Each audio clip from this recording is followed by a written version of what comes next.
ABC News with Celeste Gibson. Good afternoon. Labor icon Neville Wran, who was Premier of New South Wales for a decade in the 70s and 80s, is to be honoured with a state funeral. Michelle Brown reports Mr Wran died yesterday at the age of 87 after suffering from dementia. The newly elected Premier Mike Baird says the funeral will be arranged according to the wishes of Mr Wran's widow Jill. We want her to obviously oversee the arrangements, and we're delighted to cooperate. Premier Baird says Mr Wran has left a permanent and positive mark on the state. He says the details of the service will be known in the next few days. Meanwhile, tributes and anecdotes abound. In another tale of wine and politics, his former press secretary Brian Dale remembered what happened when his boss revealed he'd ruminated on a move to Canberra over a glass of Chardonnay. And that brand went from being an unknown to a huge success. No doubt a few glasses will be raised in salute to a man respected on both sides of the political fence. The Prime Minister Tony Abbott and federal Labor leader Bill Shorten have both paid tribute to Mr Wran. Mr Shorten says few were as tough, smart or honourable as Neville Wran, and hailed his role in rebuilding the Labor Party after the turmoil of 1975. He's expected to speak to the media shortly. Mr Abbott has described Mr Wran as one of the most significant figures of his generation. Former New South Wales Premier Bob Carr says Neville Wran had spoken about a move to federal politics. But he says Mr Wran had said that to go from state leader to Prime Minister would take an alignment of the planets. He might have beaten Bob Hawke to the federal Labor leadership, but I think he was very reluctant to give up running New South Wales. He relished it, he relished the use of power in good causes, and you don't surrender that easily for the prospect of being marooned in opposition in Canberra. Passengers on board a Malaysia Airlines flight that made an emergency landing in Kuala Lumpur say the landing was smooth. The airline says the Boeing 737-800, which was bound for Bangalore in southern India, suffered a burst tyre upon takeoff. It says the aircraft landed 4 hours later and all 166 people on board have safely disembarked. These passengers were among them. The pilot had to circle around Kuala Lumpur, burn up the fuel and then make an attempted landing. It was actually very calm.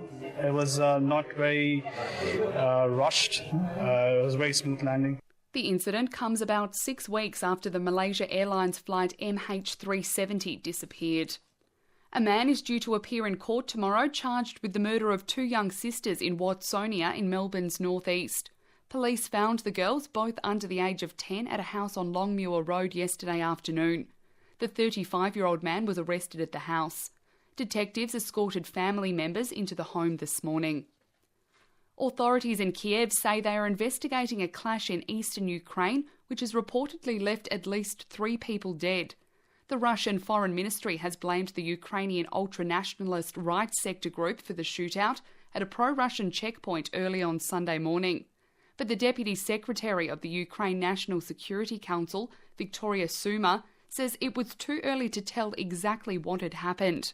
I am seriously worried that we don't know exactly who is behind this, but the Russian side is already saying officially that the right sector is involved. If the Russian Foreign Ministry makes such serious statements that Ukraine is violating a truce reached in the 4-way talks in Geneva, obviously it looks as if it's beyond doubt, though we haven't seen any proof at all.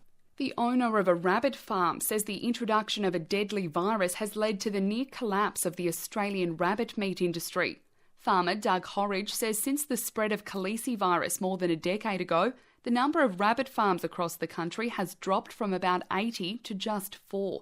Mr Horridge says most farmers can't afford the vaccination. We vaccinate ourselves. A lot of people in the past haven't vaccinated and hence they've lost all their breeding stock and eventually gone out of rabbits because they haven't vaccinated. It works out quite expensive. You know, if you're looking at 1,000 breeding stock, well, at $6 a head, it soon adds up. The state government says collection of unpaid fines, such as traffic infringements, is up 17% compared to last year. The government says the new Fines Enforcement and Recovery Unit has collected $15 million in unpaid fines since it opened in February. The unit can collect fines for 100 state agencies and has the power to directly debit a fine invader's bank account without their permission. Top spot on the AFL ladder is up for grabs this afternoon when Hawthorn takes on Geelong at the MCG. Both sides are undefeated so far this season. The Hawks broke an 11-match losing streak against the Cats in last year's preliminary final. but Hawthorn coach Alistair Clarkson says his side still has some ground to make up on Geelong. We just weren't strong enough, tough enough or hard enough for long enough in key games against the Cats, and that's why they've been such a great side over a long period of time. And despite us being the reigning premiers, we still feel like we've got some ground to make up on some of the sides like Geelong. To do it just a once-off is pleasing, but we want to do it on a consistent basis, and we haven't been able to do that thus far against the Cats. To the weather now, a severe fire danger has been issued for the West Coast, Eastern Eyre Peninsula and Lower Eyre Peninsula today. And across the state, isolated showers over Kangaroo Island and the southeast districts, extending north to reach about Cummins to Adelaide to Lameroo by late evening.